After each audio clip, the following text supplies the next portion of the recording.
여러분, 안녕하세요. 반갑습니다. 파이썬 코스 프로 문제풀이. 오늘은 3차의 5번, 6번을 풀어보도록 하겠습니다. 여행객들의 총 교통비를 계산하려고 합니다.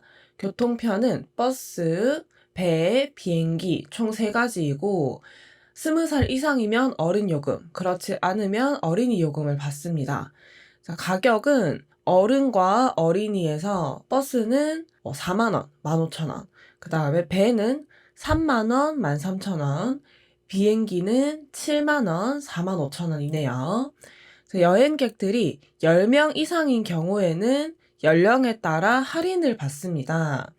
10명 이상일 때 어른은 10%, 어린이는 20%의 할인을 추가로 받고, 이렇게 여행객들의 나이를 담고 있는 리스트와 교통 편의 매개 변수로 주어질 때 총 교통비를 계산을 해서 리턴하는 솔루션 함수를 작성하려고 합니다. 빈칸을 채워서 코드를 완성하는 빈칸 완성 문제입니다. 빈칸이 하나, 둘, 세 군데가 보이네요. 내려가서 매개 변수 설명과 리턴 값 설명에 특별한 내용은 없습니다.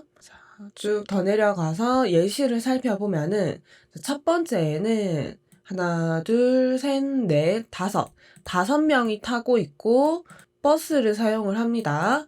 지금 10명 이상이 안 되기 때문에 추가 할인은 없고 그냥 어른이 몇 명이냐, 어린이가 몇 명이냐를 봤을 때 어린이 인원이 2명, 그 다음에 어른 인원이 3명이기 때문에 금액을 다 합하면 15만원의 교통비가 발생이 된다. 이고, 그 다음 두 번째 예시에서는 인원이 꽤 많아 보여요. 그죠? 보니까 10명 이상이기 때문에 교통비가 할인이 들어갑니다. 원래 가격에서 할인된 가격을 측정해서 그 다음에 아까와 마찬가지로 20살 미만의 인원은 몇 명이다. 20살 이상의 인원은 몇 명이다 라고 해서 각각의 금액을 더해서 교통비의 총액을 구하게 됩니다. 코드를 살펴볼게요. 솔루션 함수가 있고 이 솔루션 함수에 승객의 나이가 들어있는 리스트, 그 다음에 이동 수단을 결정을 해서 두 가지를 매개 변수로 넣어준다.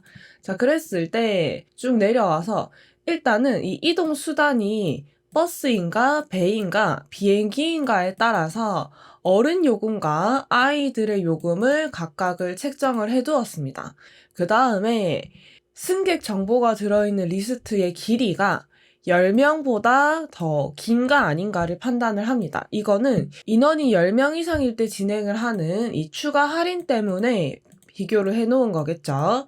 그랬을 때 만약에 10명 이상이다 라고 한다면 위에서 책정했던 각각의 금액에서 어른은 10%, 어린이는 20%를 할인을 해야 되니까 여기에는 원래 금액에다가 곱하기 0.9를 한 금액, 그리고 어린이 가격은 원래 금액에다가 곱하기 0.8을 한 가격을 다시 넣어줘야겠네요. 이렇게 인원에 따른 할인까지 체크를 했으면은 그 다음에는 포문이 돌아가고 있는데 토탈 가격이 0원에서 시작을 해서 이 포문을 돌리면서 금액을 점점점 추가를 해서 마지막에 총 얼마다를 리턴을 해주는데 여기서 구분할 거는 이제 나이밖에 없죠. 이 리스트에 들어있던 나이를 가지고 하나하나 검사를 하면서 이 나이가 20살 이상이냐 아니냐에 따라서 어른 가격을 더할 것이냐 학생 가격을 더할 것이냐 이기 때문에 여기에 들어가는 거는 이 age를 가지고 20살 이상이다 일 때 그리고 아닐 때로 나눠서 계산을 해주면 됩니다. 자, 빈칸을 다 채웠으니 실행을 해볼게요. 실행했을 때 정답에서 나오는 금액이 나타나는데 마지막에 깔끔하게 인트로 나와줬으면 좋겠는데 여기에서 곱하기 0.9, 0.8을 했기 때문에 이게 이제 소수로 계산이 돼서 플로트가 나옵니다. 제가 요거를 인트로 고쳐야 하나 싶어가지고 빈칸에 어딘가를 수정을 하려고 고민을 했었는데 정답을 비교를 해보니까 정답에서도 얘를 그냥 요렇게 뒀더라고요. 여기를 아마 나누기로 해서 계산을 하면은 인트로 딱 깔끔하게 값이 떨어지겠죠? 하지만 그 정답에서 굳이 그렇게 해두지 않았기 때문에 이거는 신경을 안 써도 되는 것인 것 같아요. 그러면 다음 문제로 넘어갈게요. 문제 6번. 타일을 RGB 색으로 칠하려고 합니다. R 색으로는 3칸을 한 번에, G는 2칸을 한 번에, B는 1칸을 칠할 수 있습니다. 색은 RGB 순서로 한 번씩 번갈아 가면서 사용해야 하고 타일의 길이를 넘겨서 칠할 수는 없습니다. 예를 들어서 타일의 길이가 11이면 RRR, GGB 한 세트 칠하고 그 다음에 RRR, GG까지 11개로 맞춰서 칠을 할 수가 있습니다.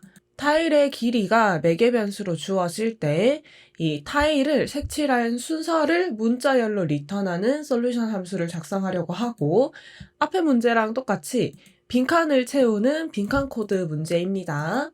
만약에 순서에 맞게 타일을 칠할 수가 없다면 -1을 리턴해 주세요 라고 되어 있어요. 매개 변수 설명과 리턴 값 설명은 위에 문제에 있던 내용에서 크게 다를 게 없습니다. 넘어가서 예시를 살펴보면 11일 때는 위에서 설명했던 것처럼 이렇게 색칠을 할 수가 있고 16일 때는 색칠을 할 수가 없어서 -1을 리턴을 했습니다. 16일 때 왜 색칠을 할 수 없나 살펴보면은 RRR, GGB 순서로 한 번, 2번까지는 가능하고 RRR을 색칠을 한 다음에 GG 2개를 연속해서 색칠을 해야 되는데 여기서 끊어지기 때문에 얘는 불가능하다입니다. 여기서 우리가 중요한 규칙을 발견을 해야 되는데 숫자가 아무리 크던 간에 6의 배수들은 전부 다 색칠을 할 수 있습니다. 왜냐면은 RRR, GGB 이 6개가 늘어나기만 하면 되는 거니까 6의 배수일 때는 색칠을 못할 경우가 없겠죠. 이것처럼 어떤 숫자에서 6의 배수를 제외를 하고 그 다음에 남아있는 개수에서 예를 들어서 지금 16이라고 한다면 6의 배수인 12까지는 어차피 잘 색칠이 되니까 여기까지는 오케이 넘어가고 그 다음에 남아있는 13부터 16까지의 숫자를 대상으로 얘를 색칠할 수 있나 없나 판단을 하면 되는 것이고 그랬을 때도 규칙이 있습니다. 하나, 둘, 셋. 그 다음에 오는 3개는 무조건 연속해서 빨간색을 색칠을 해야 되기 때문에 중간에 1개가 남는다든지 2개가 남는다든지 할 때는 색칠을 할 수 없는 상태가 되고요. 또 하나, 둘, 셋, 넷. 4개가 남았을 때도 지금처럼 색칠을 할 수 없는 상황이 됩니다. 왜냐하면은 초록색을 2개를 색칠을 해야 되는데 이 중에 하나밖에 못 가기 때문이죠. 그래서 숫자가 6의 배수일 때는 무조건 색칠 가능. 그 다음에 6의 배수가 아닐 때에는 남아있는 6으로 나눴을 때의 나머지 값을 보아야 되는데 나머지가 1일 때는 불가능, 2일 때도 불가능, 3일 때는 가능, 4일 때 불가능, 5일 때 가능 이렇게입니다. 요걸 잘 기억을 하면서 코드를 볼게요. 자, 처음에 타일의 길이가 솔루션 함수로 매개 변수로 들어갑니다. 그렇게 되면은 정답 answer에는 비어있는 문자열을 준비를 해주고 그 다음에 우리가 하나의 규칙인 RRR, GGB까지도 변수로 만들어 주었습니다.